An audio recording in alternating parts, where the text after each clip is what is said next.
Good afternoon. It's Friday the 17th of March 2023. Welcome to UK Column News. It's just after 1 o'clock. Happy St. Patrick's Day to everybody. We'll mention that later on, but welcome to the programme, Patrick. It's great to be with you, Mike. And joining us today is also Vanessa Beeley. We're having just a few technical problems with the live link, but hopefully we'll get there. Now we're going to start off just with a quick reminder. This is an anniversary of quite a number of things today. So first of all, we've got to remember this is the anniversary of the day that we were told to flatten the curve.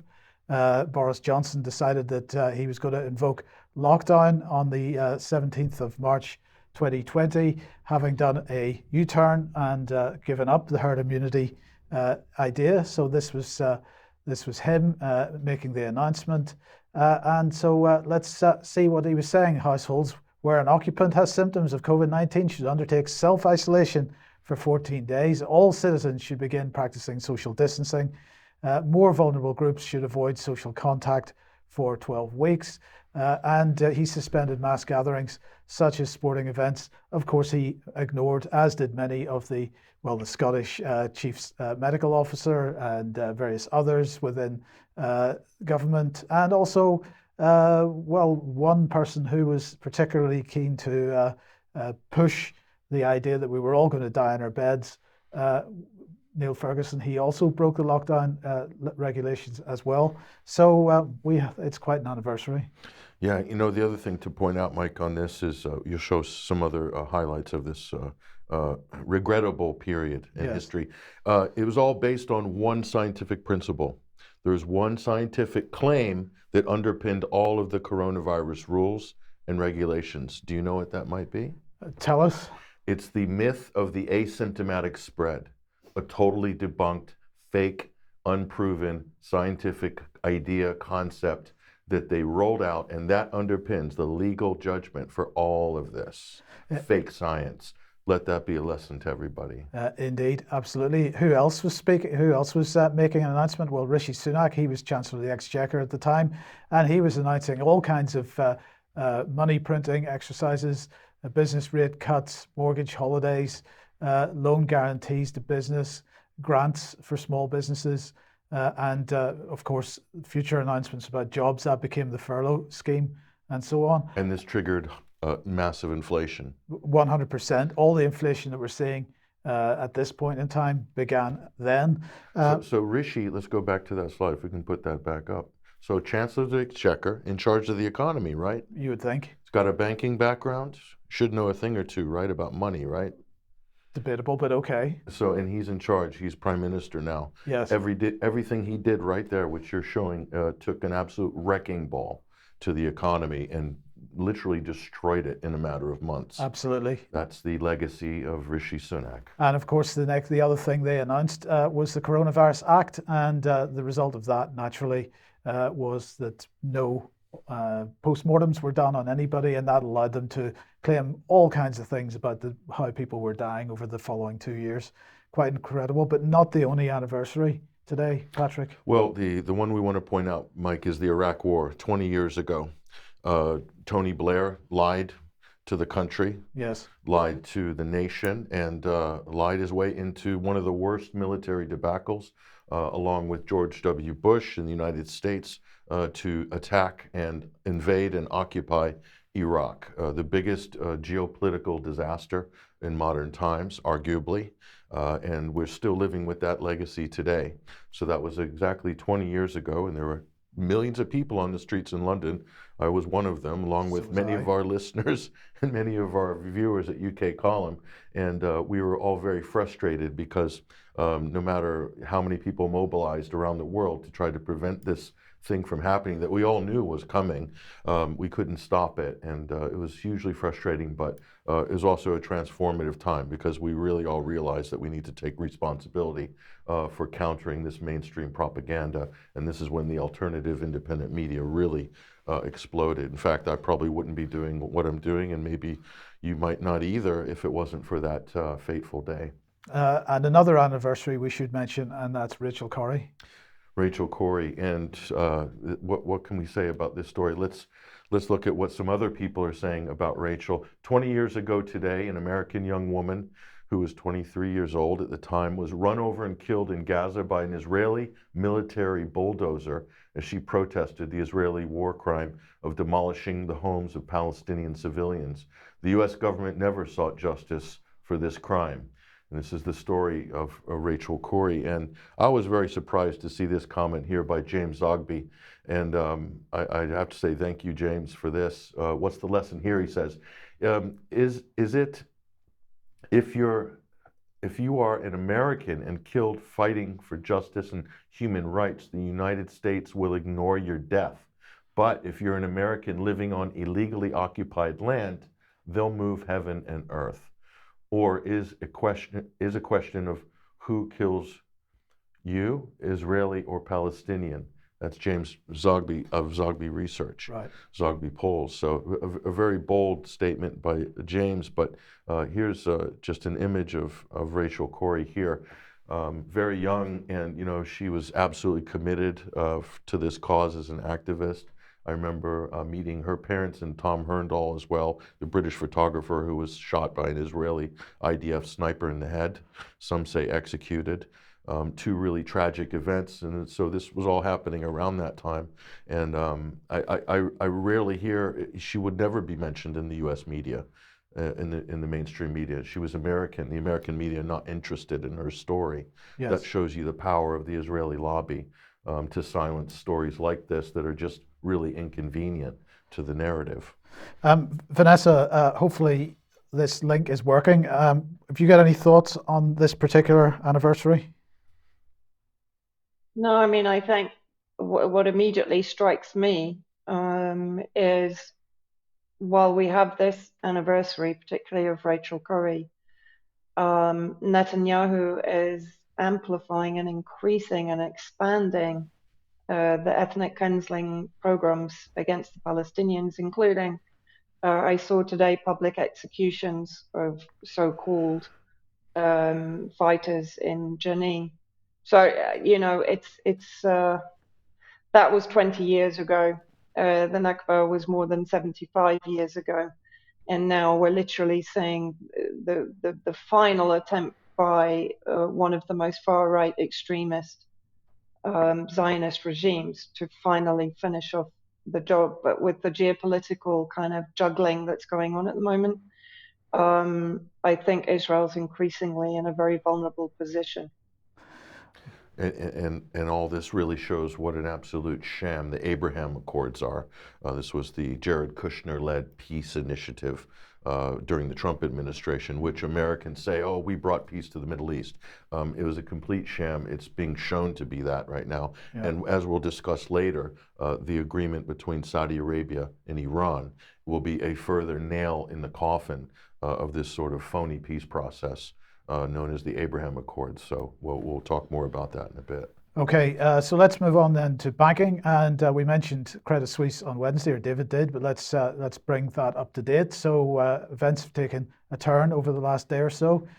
So here's the Credit Suisse website. Let's see, they issued a statement.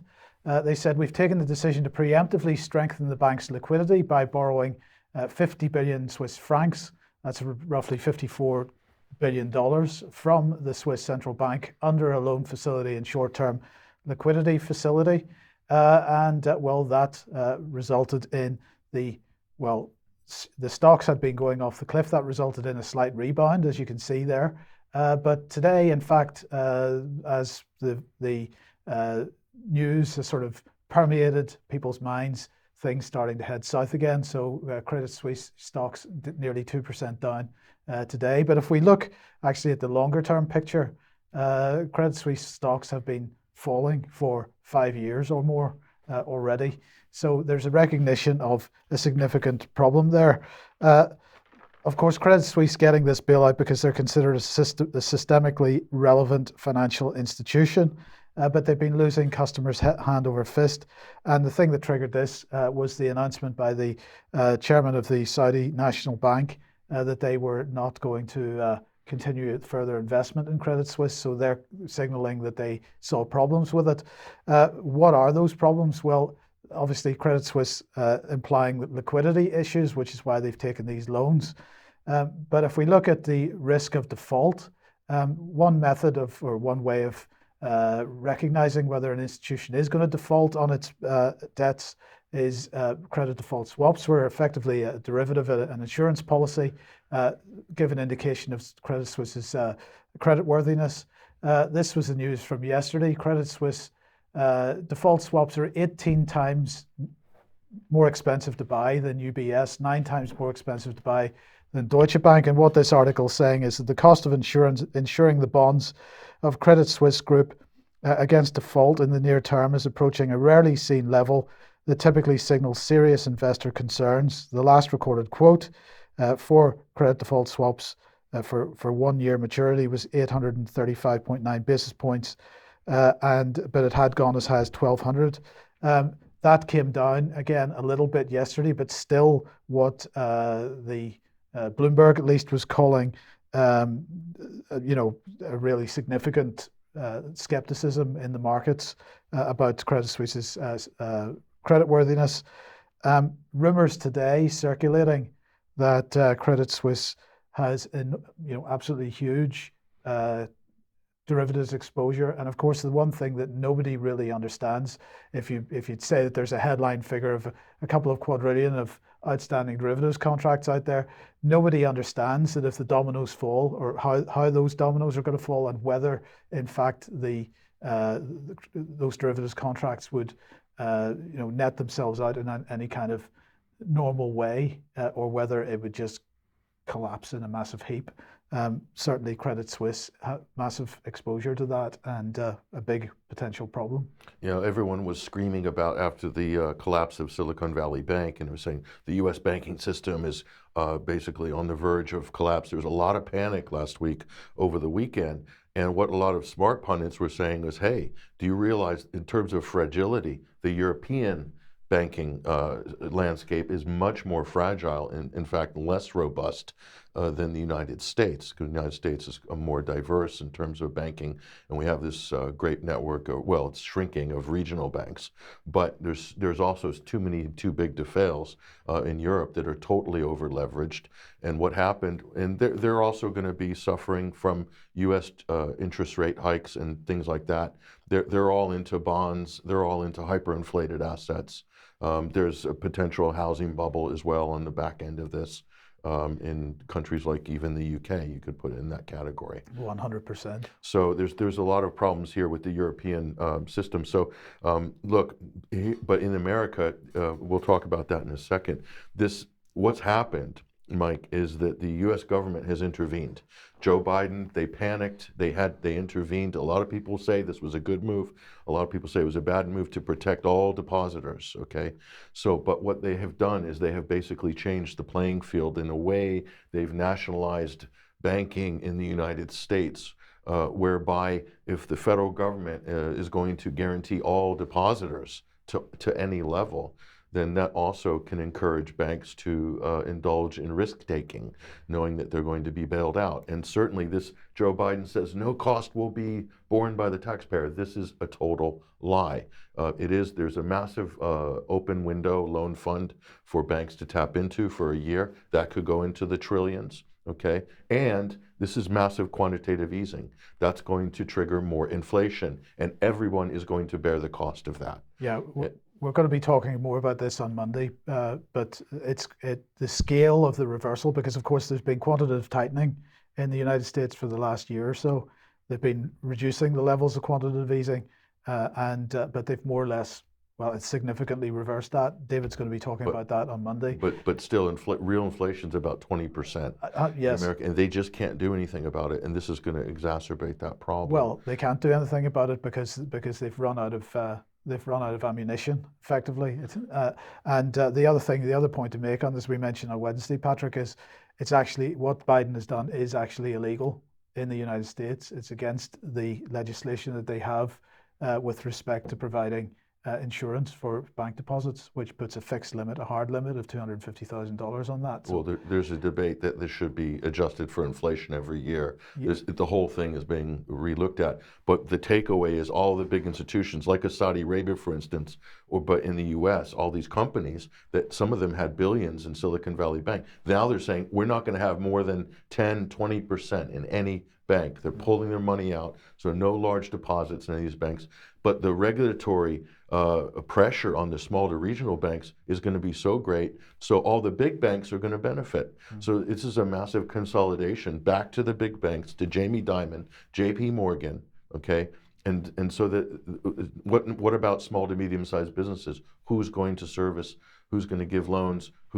And the other thing, Mike, if we consolidate the banking system in the United States or Europe, and you only have 4 or 5 major banks, they become a utility. And guess what? Their terms and conditions, ESG, woke, cancel your account. You see what these big players are doing to people if they don't like this talk on social media, shutting their PayPal accounts down. All of this stuff comes into play. Yes. Because you have less diversity in terms of what you have available. Canada has this, massively regulated, pretty much everything's guaranteed and backed up by the government, huge amounts of regulation. It's become a utility in Canada. Yeah. So this is the direction the US and Europe might be going, and this also means if they want to introduce a central bank digital currency, a CBDC, this type of an environment would be ideal for something like that. The decision is made, and it's not going to be your decision. 100%. It's being made at the banking level. So, but what about First Republic? Well, the shenanigans continue here. So Wall Street banks lining up here to save. They plug a hole, $30 billion in the beleaguered First Republic Bank. Okay, and mind you, Silicon Valley Bank had a $2 billion hole. That could have easily been plugged if they had just got their compliance paperwork together and it wasn't leaked to the press and everyone went crazy. But of course, the rest is history. So here's Janet Yellen, and this is the problem, Mike, okay? She's become a politicized Treasury Secretary, and she doesn't quite know what she's doing, at least when you listen to her. It doesn't seem like she's all there. So here's the long and the short of this bailout. Let's look at this. Well, what they've asked is the banks to come in and rescue this guy. So 11 of the nation's largest banks announced on Thursday they would deposit $30 billion into First Republic. Okay, so this is an emergency intervention here, spurred on with the support of the government. Bank of America, Citigroup, JP Morgan Chase, Wells Fargo, all putting in $5 billion into First Republic. Goldman and Morgan Stanley chucking in $2.5 billion here. So another bank that's requiring propping up here. So arguably, this is a better solution to help spread the risk here. This is the banking community, as it were, trying to solve the problem without having to go to the begging bowl. But the begging bowl's open, Mike. They've opened a window for a year. All these guys can pull loans for overheads or to cover anything. And we don't know where that's going to end. It could be $1 trillion. They say it's a multi-trillion-dollar facility. But look at the TARP. How high did that go? What's the real cost of the bailouts in 2008? Was it 36? I've seen 36 trillion. I've seen as high as 300 trillion in real terms. We don't know. Can we see the audited Fed balance sheets? I mean, no. Look, okay, so here's Janet Yellen.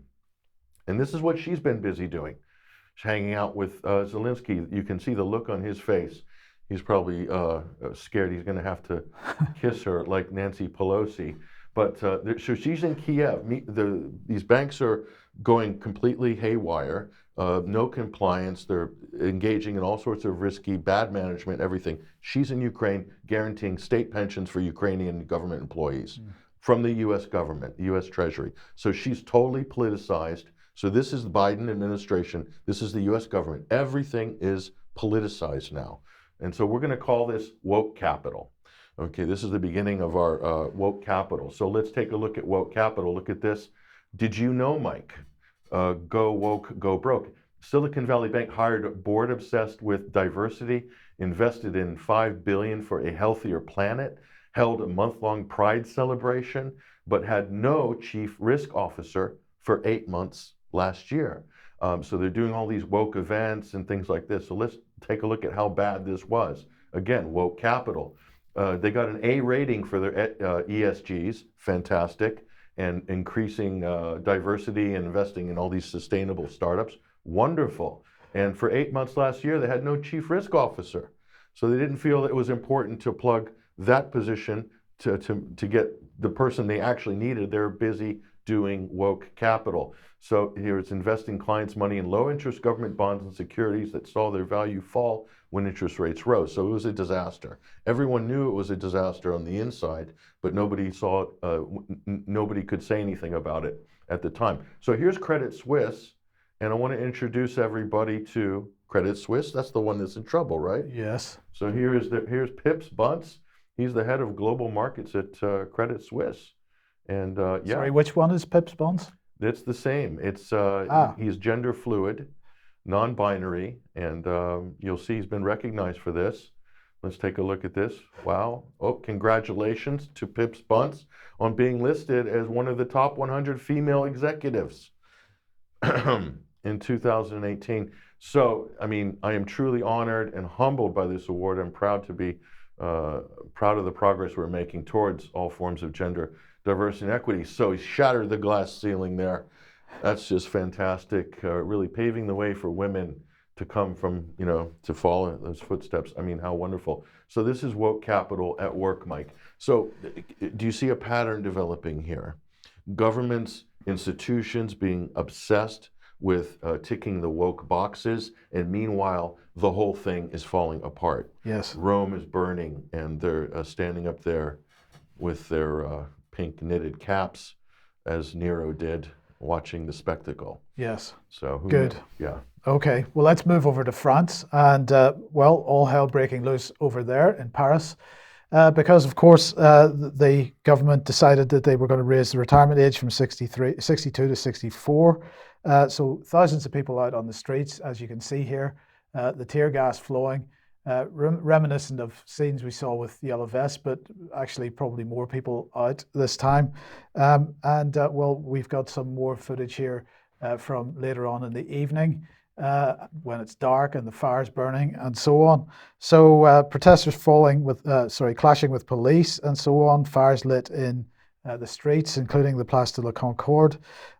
Police with batons and shields firing tear gas and so on. 120 people arrested. It wasn't just happening in Paris, it was happening in other cities around France as well. The unions have said that they're going to continue their opposition to the pension changes. But here's the problem. Here is the French Prime Minister, Elisabeth Borne. I invoke Article 49.3 of the French Constitution. What did this allow her to do? Well, let's see. Now, Le Monde reported Article 49.3 back in October last year. They updated it yesterday because of obviously what's happened, but this is what they had to say. Paragraph 3 of Article 49 allows the Prime Minister, after deliberation by the Council of Ministers, to force a bill through the Assemblée Nationale with no vote. So legislation gets passed without a vote in the Parliament. The only alternative to prevent the bill from passing is then to overthrow the government. So how do you do that? Well, you've got to put a no confidence motion in within 24 hours, and if a majority vote is obtained, the law is rejected and the government collapses. Because a part of this requirement for a no confidence motion is that there is effectively the Parliament falls. There's no more Parliament. You have to call a general election. And so it's actually extremely difficult to pass this no confidence vote if necessary. The next logical move, says Le Monde, would be for the President to dissolve the Assembly and call early elections. If the motion of no confidence is rejected, the government wins the gamble. The law is passed. So this clause of the Constitution was invoked yesterday. This was the response in the French Parliament.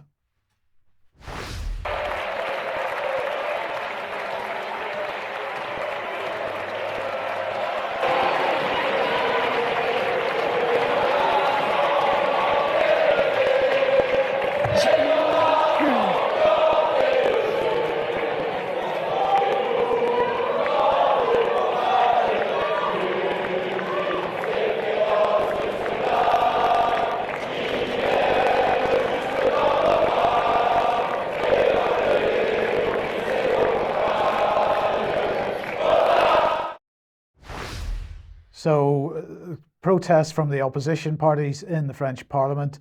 Marine Le Pen then got up and made a statement to the press, basically saying that she intended to bring a motion of no confidence today, and well, we have to wait and see. And demanding Elizabeth Warren resign. Yes, the Prime Minister as well. So this is opportunity. This is the one opportunity to get rid of Emmanuel Macron that a lot of people have been waiting for. But will they be able to pull this one off? That's the question. Yes. Vanessa, you've got close ties to France. You lived there for many years. What are your thoughts? Well, it's kind of interesting, isn't it? Because we're going to talk about President Assad's visit to Moscow shortly. But I was just thinking then this opportunity for the opposition to basically secure the vote of no confidence in Macron's regime. And of course, Macron's regime has the hangers-on who have sustained the sanctions and the hybrid war against Syria, like Nathalie Loiseau, who was responsible for calling for personal sanctions against me after I witnessed the Donbass referendum. So, I mean, it's extraordinary when you look at the chaos that is unraveling in the West, both domestically, economically, militarily, etc. And then you look at what's happening in the East. And again, as I said, we're going to talk about that. But on one side, you have the building of global stability and security from every perspective. And then in the West, you have this complete descent into chaos. Yes, indeed. Indeed. So in the meantime, protests in Israel as well continue to expand. Yeah, and just on the French issue, one point is one of the main problems with the overhauling the pension system. So the new rules, you have to work 43 years to draw a full state pension. Yeah. So they're really tightening a lot of these things. So this is where the protests you're seeing now, I think, are much more vociferous even than the yellow vests in terms of how intense it is in such a short period of time. So you could see a real change happening in France. This would be the opportunity for that to happen, but we'll keep our eyes on it. Absolutely. But Israel? So same type of thing happening in Israel. There's talk of a civil war in Israel, and what's this all about? So we'll see how this shakes out. But what the president here, or the Prime Minister Netanyahu, has done by putting together this far-right ultra-nationalist, ethno-nationalist coalition, and now basically doing an end run around Israeli democracy by passing a decree where you only need a majority, simple majority, in Parliament to basically say, pass and do anything. So people are really concerned now, and even former allies of Netanyahu are basically saying foreign leaders should not allow Netanyahu to come and visit. They're basically saying there's people out in the street right now in Israel, and so here's a former, I believe, former PM. He was PM for a few years, Ehud Olmert, and he's basically urging world leaders to shun Netanyahu. So critics say the judicial overhaul in the country will upend the country's system of checks and balances and would give the prime minister way too much power. So a lot of people are scared now, but Netanyahu's turned into this monster that everyone suspected that he would become, and he's really showing it now. So it's really divided Israeli society, which I think is really interesting, because there was already that division from COVID and the protests against the vaccine mandates. So the instability within Israeli politics and society is going to be something to watch. Yeah. Okay. If you like what the UK Column does, you'd like to support us, please head over to community.ukcolumn.org. There are options for you to help us out there, and that would be very much appreciated. You could pick something up at the UK Column shop as an alternative, but please do share material you find on the various platforms. And I just want to mention that the Electronic Frontier Foundation has a campaign running at the moment about the online safety bill. Tell the House of Lords, protect end-to-end encryption in the online safety bill. What are they saying? The UK Parliament is moving forward with its online safety bill, which will undermine encryption. Only one of the things that it undermines. But anyway, Clause 110 mandates that websites and apps must proactively prevent harmful content from appearing on messaging services. This is going to lead to universal scanning of all user content all the time. It's not compatible with encryption or our right to privacy. As the online safety bill enters the House of Lords committee stage, tell peers to protect end-to-end encryption and the right to private messaging. And they provide various buttons on their page there for you to click and actually send messages to the relevant person. I just want to encourage everybody to get involved in that. And do they say why everything needs to be scanned in real time? What's the main reason for it? To make sure that harmful content is not appearing on messaging apps. I see. So to catch it before it shows up. To catch it before it shows up on the internet. So a little bit of pre-crime there. Indeed. Let's move to, well, drones. Okay, big story. Of course, a U.S. Reaper drone was forced down, MQ-9 Reaper drone, heading towards Crimea, or what the Russians had allocated as restricted airspace. So there is a deconfliction line, and there is communication between the U.S. and the Russians regarding this. So this is well known. The U.S. is denying it. You reported this story on Wednesday. Is that they don't think they've done anything wrong. This drone was in international airspace, so everything's fine. So the U.S. Air Force reveals the status of downed drone. So they're basically saying now, the U.S. Air Force saying, we don't know the status of the drone. We're not sure. So they're playing very coy about it. And as you'll see, they're really backing off this as being important now. What does that tell you? Usually when they're doing that, it means guilt. It's very important and they're very worried. Okay, and if you watch the Russian press conference on this, the Cheshire Cat grin of the Russian general suggested that Russia may probably already have possession of this particular drone, and the technology in it could be potentially valuable. And the reason is, Mike, because if this gets reverse engineered, if they took it intact, that means that they're going to have to retrofit or reboot or change the software or the encoding, encryption, whatever, on the whole U.S. fleet. Okay, that could take years if you know how slow the Pentagon elephant of the military-industrial complex. And it's not just U.S. because, of course, other countries buy Reapers as well. So it actually exposes the entire NATO fleet. And the other sensitive part about this is these are all controlled by satellite. Okay, so this is a relay from a satellite up and then down to Ramstein or Stuttgart base in Germany. That's where and Djibouti, there's another drone center there, but that's out of range of this operation. Right. This is run out of Germany. So the Russians are reported on this. They say that the Russians have not said they have possession of it. Okay, so they're basically playing aloof on it.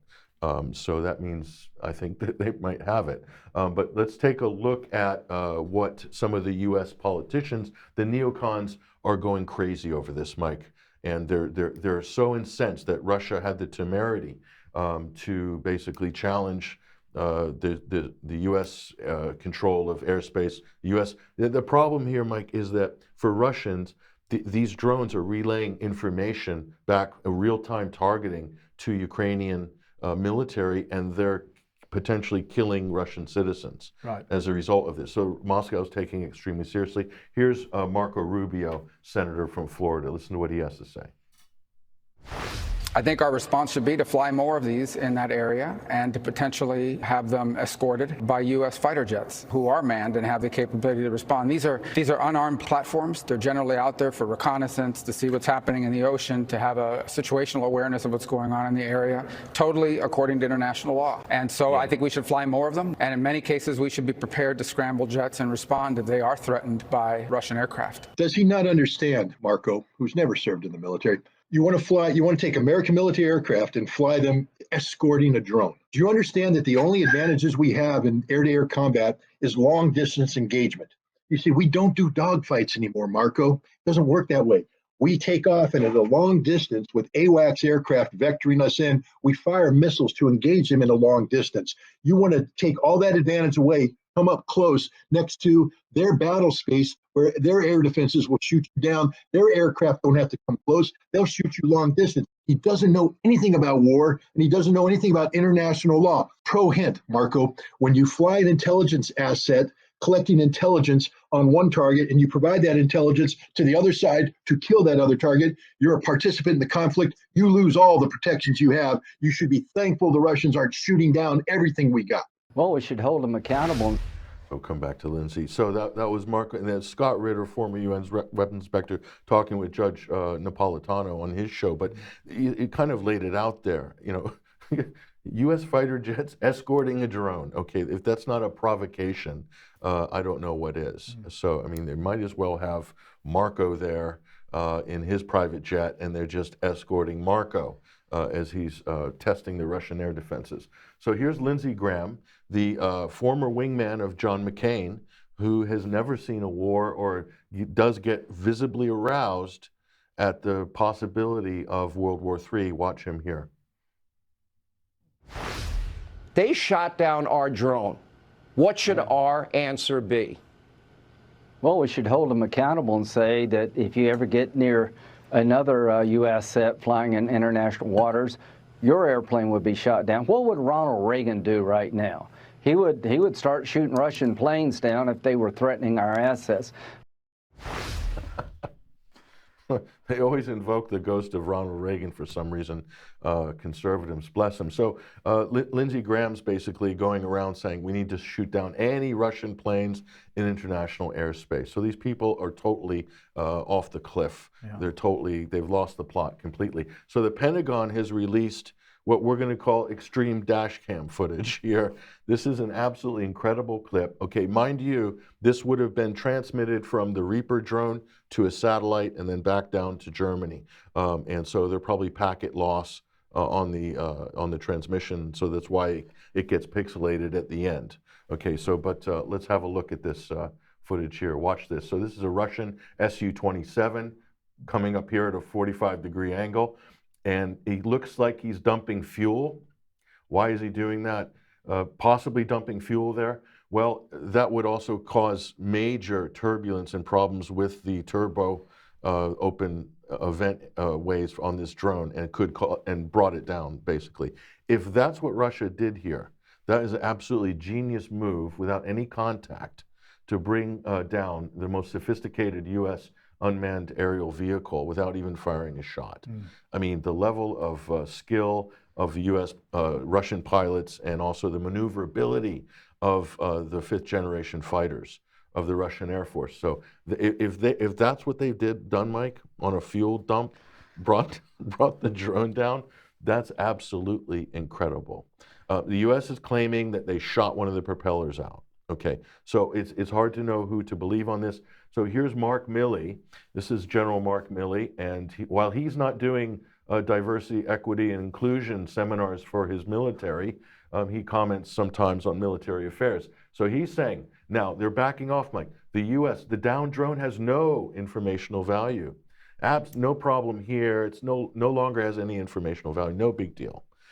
He said it's probably 4,000 or 5,000 feet at the bottom of the Black Sea, and it's not a big deal for us. Hey, if the Russians find it, it's okay, but we don't think they're going to find it, and we're not going to find it, so nobody's going to find it, basically. That tells me that the Pentagon is very worried about this, very worried about this. So what are your thoughts on this before we go to the next clip? Well, I agree. They must be worried about it, and well, let's move on. Well, we're very fortunate to have gotten leaked video.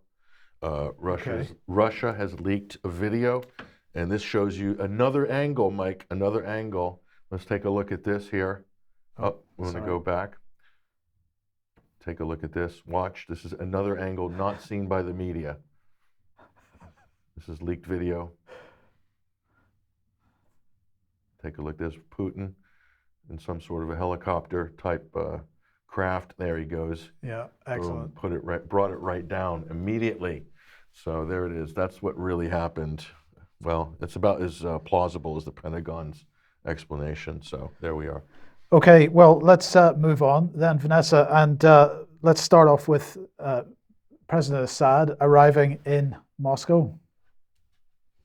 Yeah, I mean, absolutely historic occasion. Actually, even reporters and analysts in Syria were caught off guard. I saw Kevork Almasyan tweeting out, has Assad gone to Moscow? So it was sort of an unexpected visit, but obviously one that has been put together to really combat. We were talking in the last couple of weeks about how the West was capitalizing on the humanitarian tragedy of the earthquake, and I think I said last week, this is what the West wants to do, and the West I also include, obviously, Israel. And I did make the point, it doesn't mean that they're going to achieve this, but it's understanding the nefariousness of the Western plans, not responding to the humanitarian tragedy, and yet exploiting it to increase financing to military groups under their control, which are dominated by Al-Qaeda, etc. And in a sense, this is President Assad's and President Putin's response to that. And I think if we just watch the video of President Assad arriving at the international airport in Moscow. Yeah, it has been playing while you've been talking there. So. Oh, I'm sorry, I can't see anything. Sorry. It's finished, I presume.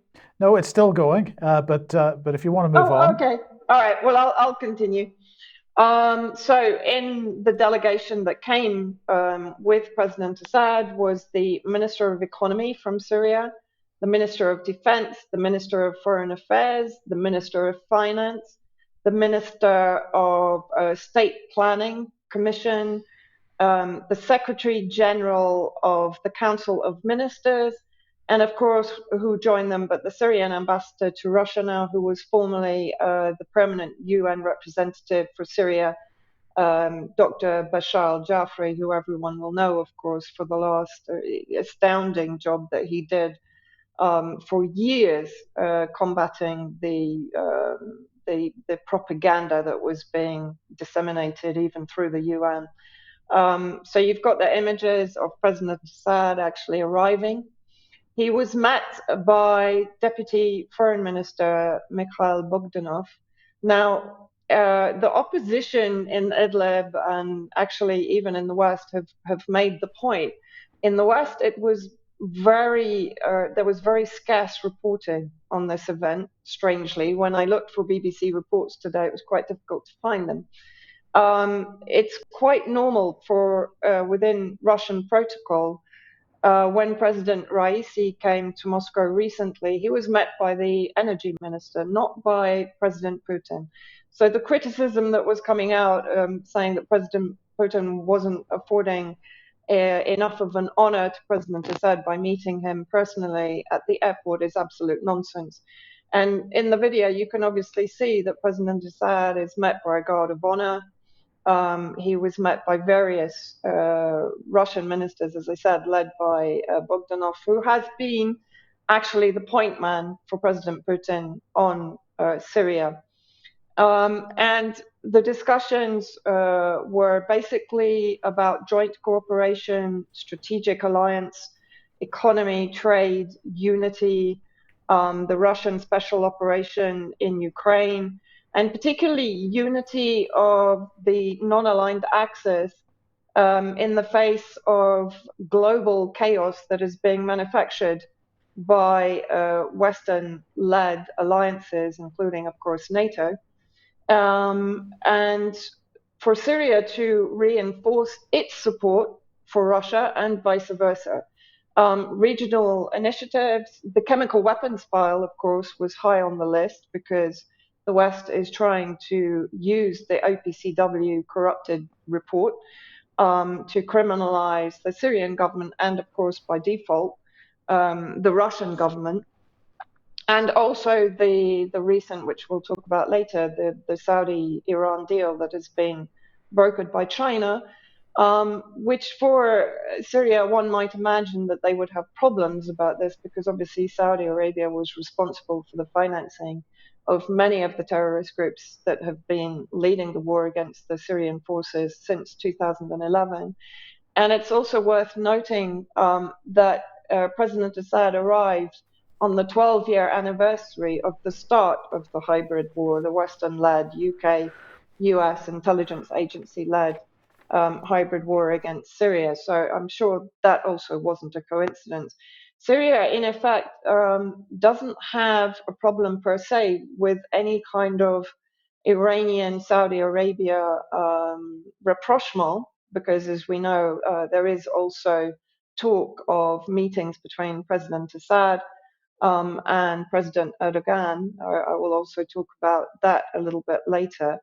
But 40 investment projects were discussed by all the various ministers in various closed meetings with their respective ministers in Russia, including for energy, electricity, oil, and transport and housing, etc. So, this was really both historic and an unprecedented meeting for both sides.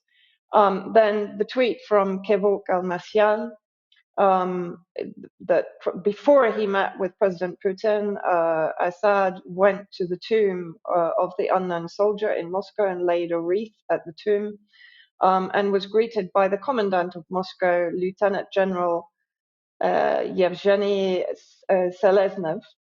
Are you playing the video? Hello? Sorry, yes, I am, yes. Okay. So this is the video basically of President Assad heading to the tomb of the unknown soldier.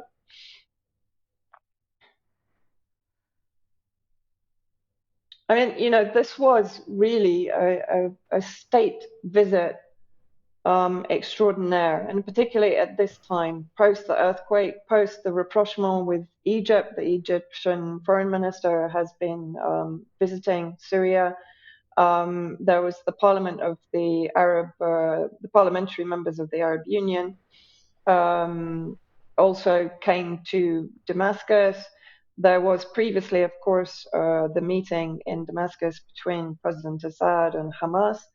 And so what we're seeing really is a reinforcement of the resistance alliances in the face of what we were talking about, this Western, both manufactured and domestic, manufactured abroad and domestic chaos. And then you have the image, I think, Mike, Yes. of the meeting between Assad and President Putin. And I mean, what I found fascinating, both in the photos and in the video that we'll play in a few seconds, is the body language between the two presidents. So President Assad, just to reiterate, in the video meeting between Putin and Assad, our position doesn't come only from the friendship and devotion that exists between us. Our position comes from the fact that the world really needs stabilization. Otherwise, it's heading for a major collapse. So if we just want to watch the actual video of the initial meeting. Сейчас я хочу воспользоваться моментом, потому что это мой первый визит после спецоперации на Украине. لأجدد موقفنا الثابت في دعم الموقف السوري من هذه الحرب ضد النازية القديمة الجديدة. Повторить сирийскую позицию в поддержку этой спецоперации против неонацистов и старых нацистов. وأقول قديمة جديدة لأن هذه النازية دعمها الغرب قبل الحرب العالمية الثانية واحتضن قادتها بعد الحرب والآن هو يستمر في دعمهم كما كان سابقا. Я говорю, что это старый и новый нацист, потому что Запад, как и принимал старых нацистов у себя на земле, сейчас он стал их поддерживать в нынешнее время. موقفنا لا ينطلق اليوم من الصداقة القوية بيننا ولا من الوفاء لمواقف سوريا تجاهنا. Наша позиция не исходит только из-за дружбы между нами и из-за преданности, которая есть между нами. وإنما من حاجة العالم اليوم لإعادة التوازن له وإلا سيذهب العالم باتجاه الانفجار والدمار. Наша позиция исходит от того, что мир действительно сейчас нуждается в стабилизации, иначе он пойдет к какому-то большому краху. And I mean, I just wanted to take this photo of the actual meeting and demonstrate the size of the table between the two presidents compared to, I think, the various meetings that President Putin has had with Western leaders where he's sat at his enormous meeting table. So clearly, not only the geopolitical friendship between these two world leaders, but there's clearly also a personal friendship between them, and I think that is very clear from the body language, from the conversations that they had, and the results of the meeting. Now, one important part that was discussed by both parties and also by the foreign ministers was the potential for a meeting in Moscow with Iran, Turkey, and Syrian foreign ministers. Now, Assad made it very clear in Moscow that, as the tweet shows, Moscow is working with Damascus to end the war. The meeting with Erdogan, President Erdogan, is related to Turkey leaving the Syrian territories, stopping the support of terrorism, and restoring the situation to what it was before the start of the war against Syria in 2011. So President Assad was actually very clear that he's looking for those guarantees from President Erdogan pre-election. I keep saying it, but the elections in Turkey are looming, and Erdogan is his back is against the wall, basically. And so then the media was basically picking up the story of this foreign minister meeting in Moscow. Moscow hosts a meeting on Syria in which the deputy foreign ministers, my apologies, of Turkey, Russia, Iran, and I've kind of crossed out regime just to highlight the fact that this lexicon is still being used by Western media. But the reality is contacts here in Syria, and Kevork Almasyan has also reported the fact that Damascus has cancelled the meeting because they don't have the guarantees from Erdogan. And this is a very important point to make, where people are talking about the occupation of Syria by Russia, by Iran. The reality is, and we've seen it many times, Syria, the government in Damascus has made decisions that are not to the liking of either Russia or Iran. Both of those countries are pushing for this making up between Assad and Erdogan because it takes a lot of pressure off them. But basically, Assad is digging his heels in, and he's saying, there is going to be absolutely no meeting. We're not giving Erdogan any victory in PR, in media, in pre-election campaigning until we receive the guarantees that we're looking for. So very clear message here that Damascus sovereignty, Syrian sovereignty, is always at the top of the pile in these negotiations. And as much as Russia and Iran like to put pressure on Syria to basically follow their roadmap, Syria very much has control over its own destiny, and that's an important point to make. The second point I wanted to make, Zionist media, of course, is in action now trying to basically destabilize the deal that's been brokered between Saudi Arabia and Iran by China. They're putting out messages saying that Iran is going to stop supplying weapons or aid to Ansarullah, the resistance factions in Yemen. Absolute nonsense. Sayed Mohammed Morandi has put out a tweet denying this. So we're going to see a lot of this because, as you've already mentioned, Israel is not happy. Israel is going through pretty much a civil war situation within its own occupied territories.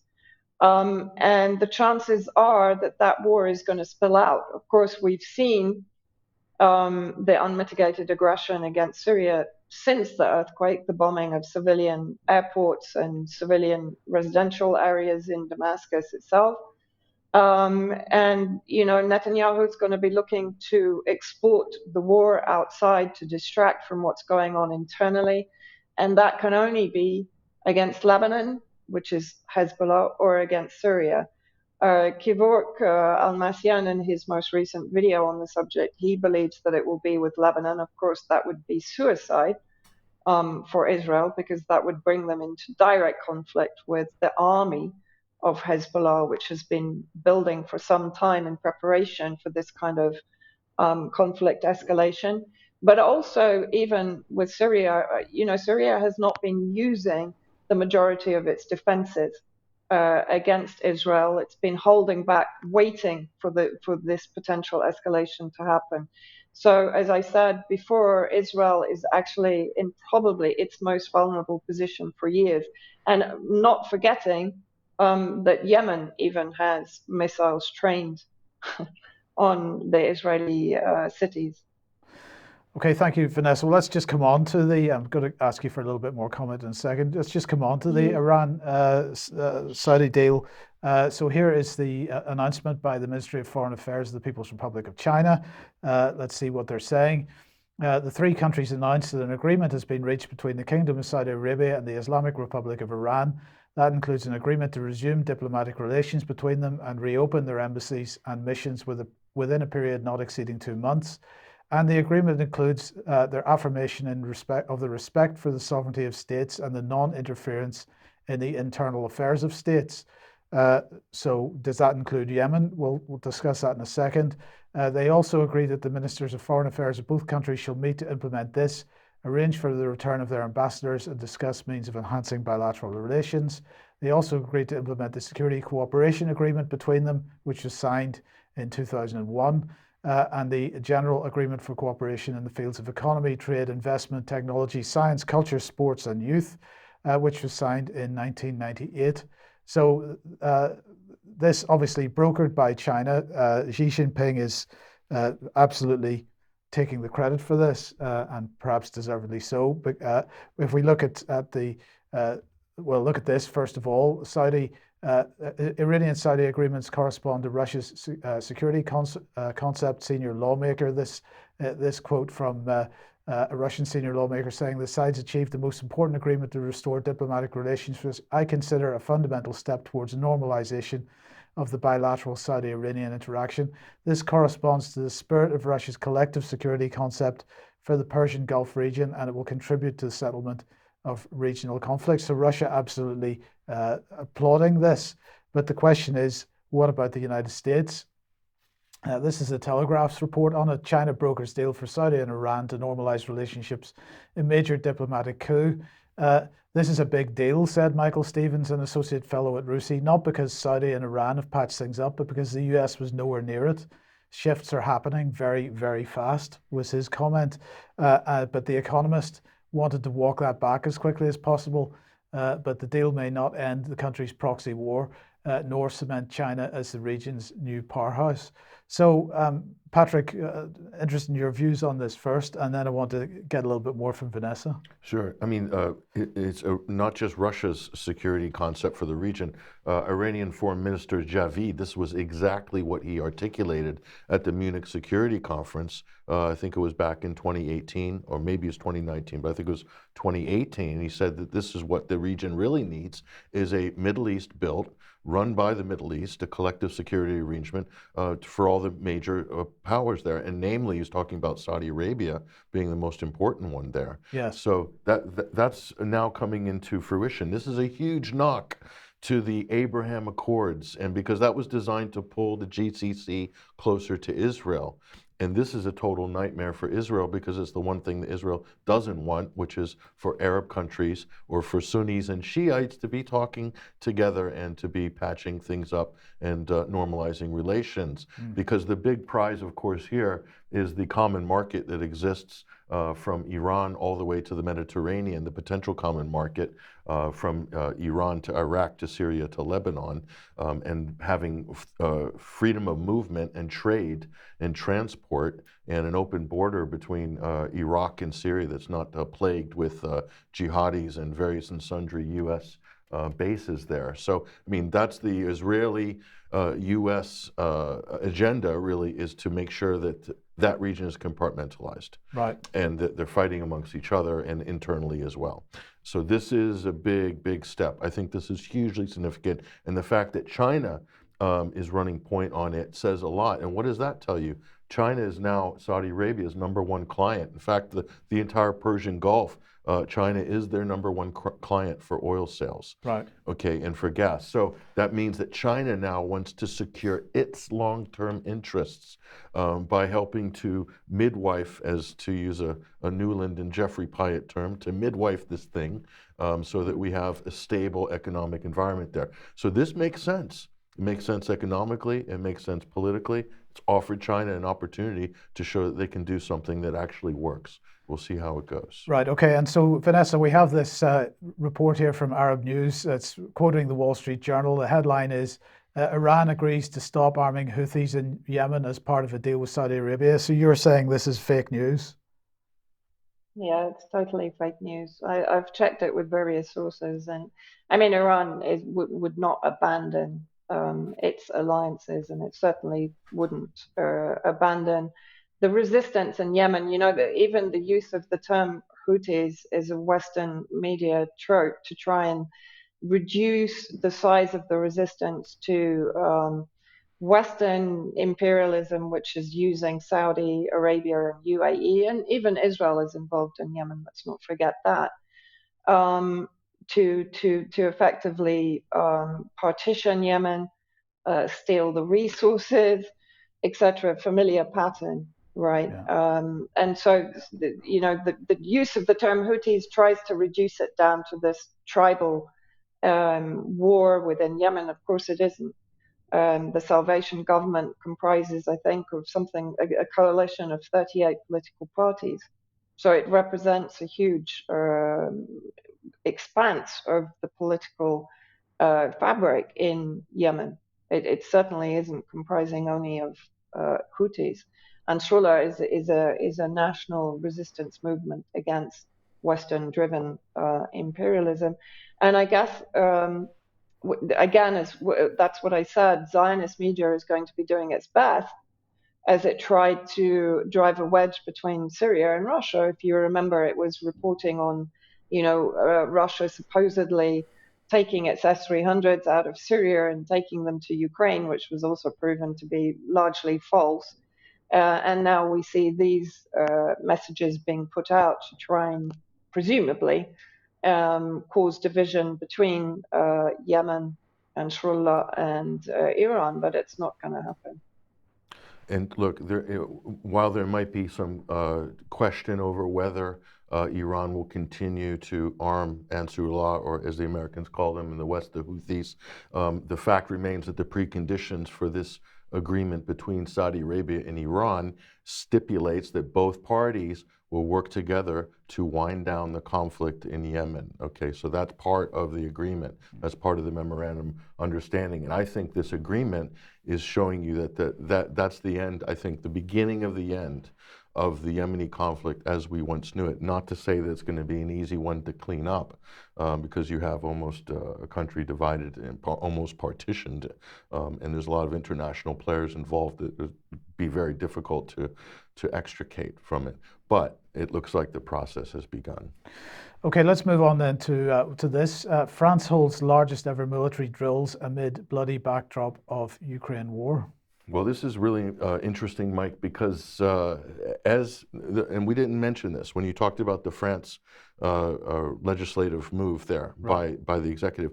Those are reserved for war powers and for states of emergency. In Israel too, those are war powers measures. What are these governments preparing for?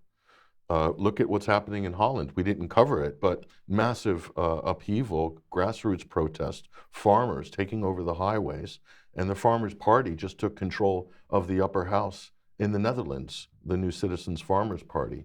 That just happened in the recent elections this week. So take a look at this. So this is a multinational interoperability drill that took place in France. Now, this is not trivial. Look at this. What are we looking at, Mike? 7,000 soldiers from NATO, from France, US, Italy, Spain, Belgium, and the United Kingdom. Okay, and what else? 2,300 vehicles deployed, 40 warplanes, 100 drones, 30 warships, and France's biggest aircraft carrier, Charles de Gaulle. So this is a major drill on French soil, simulating what we think looks like a Russian invasion or a Russian coalition invasion. Let's take a look at the areas that were involved in this. Isn't this interesting, Mike? You've got up there in the northeastern part of France and also in Brittany or around that sort of area there, and then the south of France. So these are the areas they're focusing on, and also a smaller area down by Bordeaux.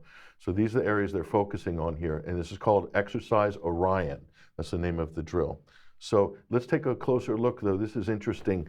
British troops on the streets of France simulating with protests coming from what looks like a pro-Russian mob or protesters or pro-occupying. The idea is that we think it's Russia occupying these parts of France, and these are supporters supporting the occupation here, and these are NATO troops that are in position to deal with the unrest. So I think we have this video clip. Let's take a look. This is amazing. It's like a scene out of Children of Men, if you remember that film with Clive Owen. But go ahead and roll this.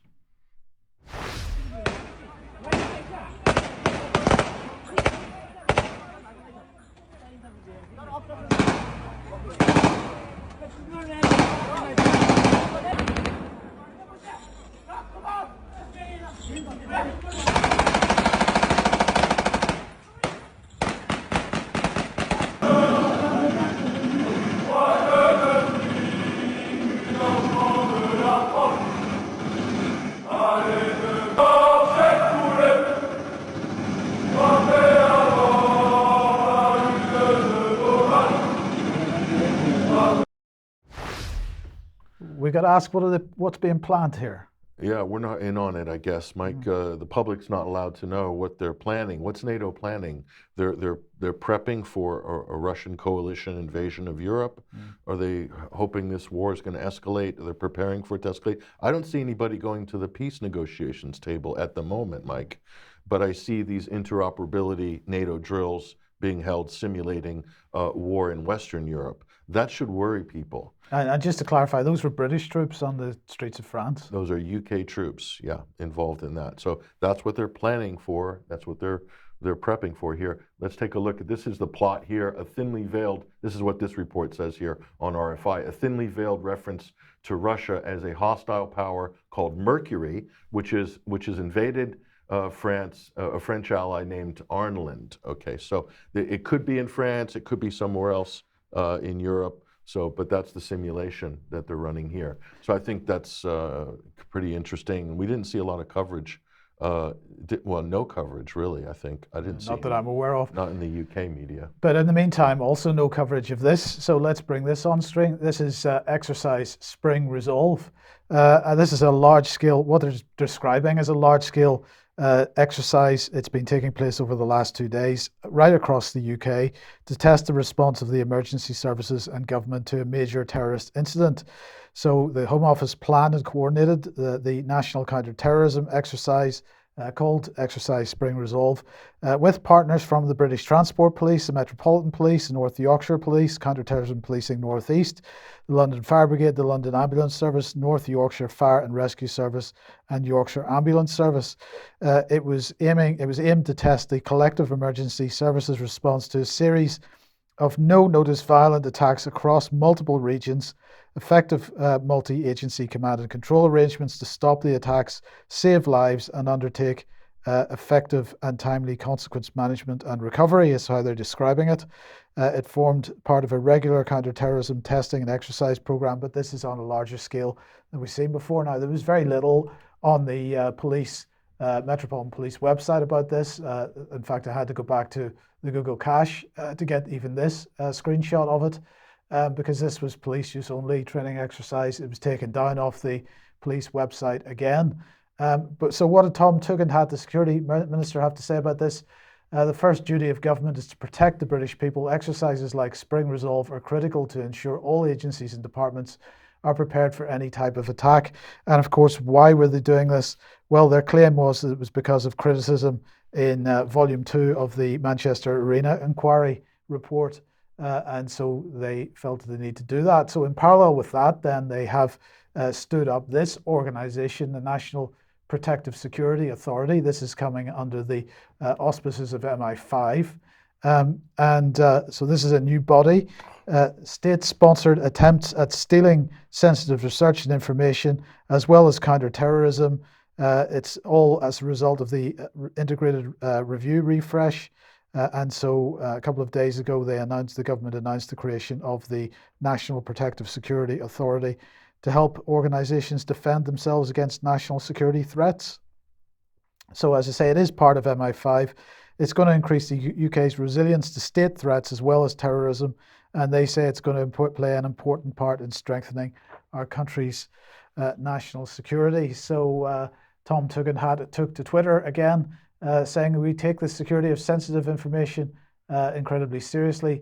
banning TikTok and government devices is proportionate and protect our data. And of course, this is one of the outcomes of all this reorientation and the integrated review and so on, because China apparently spying on everybody, of course, and so it's no longer on government devices. The question is, maybe they should worry more about WhatsApp based on recent reports than TikTok, because I wasn't aware that Matt Hancock was exposed as a result of him giving away his TikTok posts. Or his WhatsApp post, It right? was a WhatsApp post. That's Facebook. Precisely. That's Facebook. So maybe Tom Tugendhat should also be asking the question, is the NSA hoovering up all my data and reading everything and keeping it cached and the metadata? You know, the United States is basically watching, listening, and has access to pretty much everything. Didn't Tucker Carlson say they showed him his signal communications, or NSA had been taking his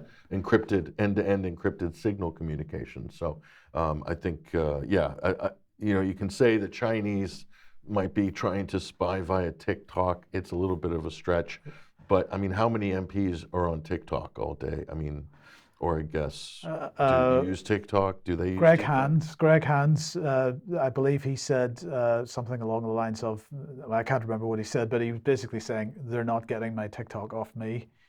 So there are quite a few MPs using TikTok, it seems. It's pathetic. That's more worrying than the Chinese spying. Precisely. Is how many MPs are spending all their time on bloody TikTok. But anyway. Okay, well, look, let's move to Serbia, Kosovo, and whatnot. Okay, so you're going to see a strange constellation of events happening at the same time. So there's pressure right now being applied. The European meetings coming up regarding Serbia and Kosovo, top of the agenda, and the U.S. is on a full court press for PR on this. So this is the U.S. envoy here, U.S. ambassador to Kosovo, Jeffrey Hovenier, and he's saying that Kosovo, he's basically saying the EU's planning for normalization of relations with Serbia, and he's calling it a significant step. So this is what's coming out of Washington. They're pushing it really hard.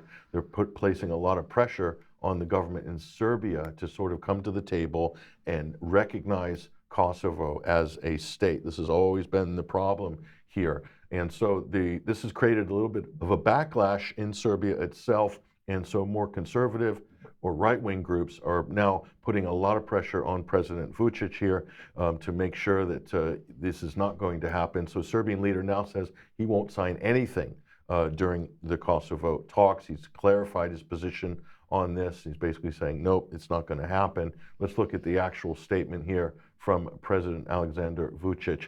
When someone signs something, I will be the one to sign it, he says, and the people will decide on that, says Vučić.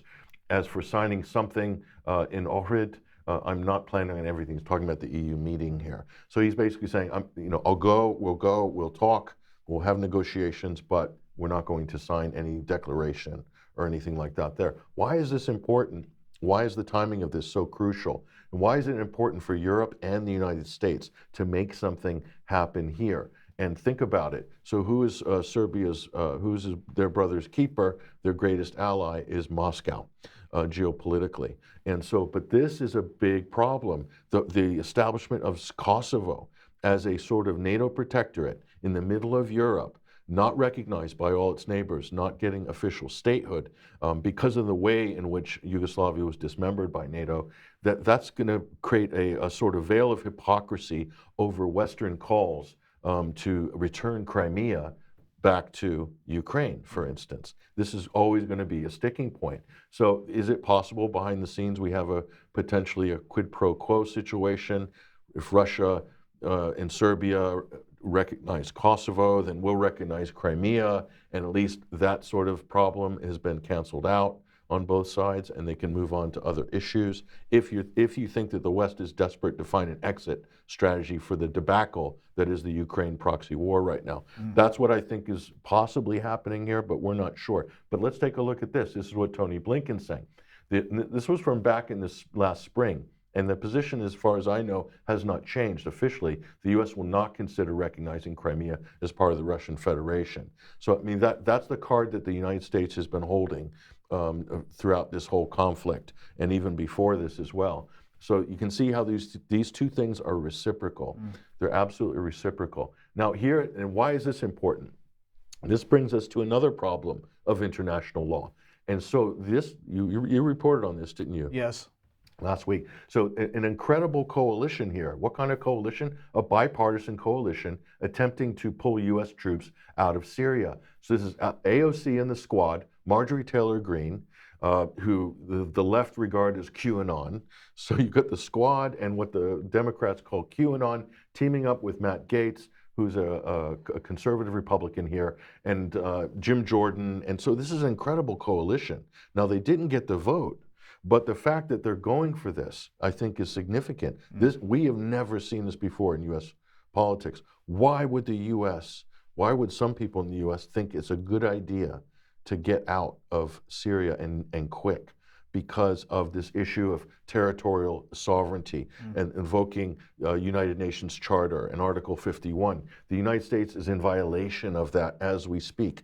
As Vanessa said as well, Turkey is in violation of that. They're occupying Syrian sovereign territory. So you have these two transgressions against Syria happening as we speak, and the entire, quote, international community is basically wanting to drag Russia into a new international war crimes tribunal for the crime of aggression or violating the sanctity of the territorial integrity of the sovereign state of Ukraine, etc. As we've argued before, the territorial integrity issue in international law is only one side of the issue. The other side is self-determination, and that is also outlined in the UN Charter as well. And the Donbass republics have gone through all of the steps required in order to achieve autonomy and to declare at least themselves and recognized by some of their neighbors as statehood. So in a way, they have a stronger case than Kosovo in terms of how they came to be in terms of that civil war. But Americans might argue that it's the same case. It's the same exact case. So let's look at this here. So this is the EU, but they're planning this massive tribunal. They're calling it a tribunal like no other, prosecuting Russia's crimes of aggression in Ukraine. So they're trying to put this special tribunal together. It's inherently problematic. And who is it problematic? Mainly to the United States. Because then the question is going to come up, when does the statute of limitations when does the statute of limitations end on this? Because the United States, we have a whole litany of violations and crimes of aggression that go all the way back. Even if you want to count the carpet bombing of Raqqa and Mosul by the U.S. Air Force and the U.S. Navy in their fight against ISIS. You know, there's all sorts of things, not just the things that we mentioned, but there's a whole, from Iraq to Libya, Afghanistan. So anyway, this is a problem here. So here's Lloyd Austin, and look at this. Ooh, they backed off, didn't they, this week? Look at that.